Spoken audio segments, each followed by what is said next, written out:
धुआं धुआं दिल्ली वायु प्रदूषण मात्रा एते बढ़ी जाइछि जे सहर रे विजिबिलिटी ह्रास पाइछि। धुआं और कुहुड़ी आस्तरण जोगु दिल्ली उपरे पड़ुनी सूर्य किरण। एमितिकी दिल्ली अंतर्जातीय विमान बंदरु विमान उड़ाण भी प्रभावित होइछि। ट्रेन चलाचल रे बाधा उपजिछि। राजधानी दिल्लीर 40 स्थान रे वायु प्रदूषण मात्रा अति निम्न स्तर रे रहिछि। सकाळ 7टा बेले 16टी स्थान रे air quality index severe category रे रहिथिला। प्रगति मैदान अंचल में AQI 433 रेकर्ड होइछि। 40 मॉनिटरिंग स्टेशन मध्यरु अधिकांश स्थान में AQI सिवियर कैटेगरी रे रहिछि। विमान उड़ाण प्रभावित हेउथिबारु यात्री माननकु विमान बंदर आसिबा पूर्वरु संपृक्त एयरलाइन सह जोगाजोग करबाकू जारी होइछि एडवाइजरी। 30 टी ट्रेन विलंब रे चालुछि। भुवनेश्वर नुआ दिल्ली राजधानी एक्सप्रेस 8 घंटा विलंब रे चालुथिबा सूचना मिलिछि। आज पई कुहुडी नै दिल्ली रे पाणीपाग विभाग ऑरेंज वार्निंग जारी करिछि। सीनियर रिपोर्टर शिवानंद राउत अधिक सूचना पाई आम सह फोन लाइन रही।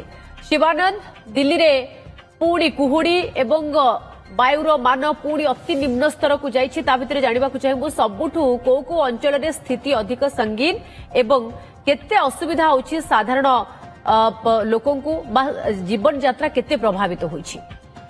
पूजा देखु आज सकाल सकाल घन कुहुड़ी रही सहित पॉल्यूशन लेवल अति सिवियर कैटेगोरी को आसी एवं विभिन्न जगह AQI लेवल 400 पार कर 500 उपर आम देखु गंभीर विपज्जनक स्थिति बर्तमान परिस्थिति दिल्ली देखा मिलूँ किसी दिन हम आनंद विहार अंचल 488 रु 525 पर्यंत सेठारे जहाँकि AQI करेन्ट बर्तमान रही प्रगति मैदान अंचल 433 रही अति गंभीर परिस्थिति सेठारे नोएडा गाजियाबाद गुरुग्राम एवं दिल्ली NCR रे प्रत्येक जगह देखा जाउछि जे 400 ऊपर AQI लेवल रोचे किसी दिन हम एवं बर्तमान आज देखुलु जे अनेक प्रदूषण कारणरू यातायात प्रभावित होती यात्री मैंने जिभली भाव विमान बंदर में लंबा लाइन रही अनेक गतकाली तो 250 रु अधिक फ्लाइट डिले चली 70 रु अधिक फ्लाइट कैंसिल होता आज समान स्थिति एवं आज लोक मैंने फ्लाइट स्टाटस ही चेक करके जाउछंती कारण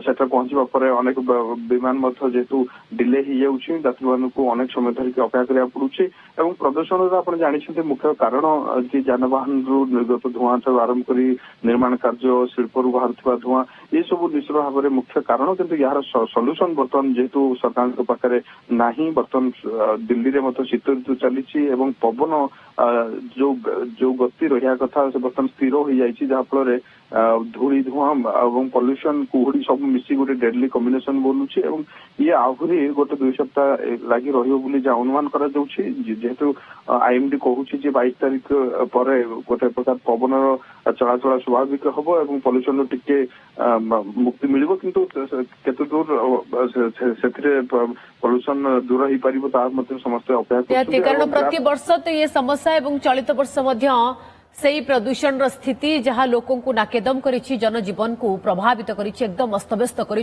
प्रदूषण। बहुत बहुत धन्यवाद आपन समस्त सूचना पाई शिवानंद।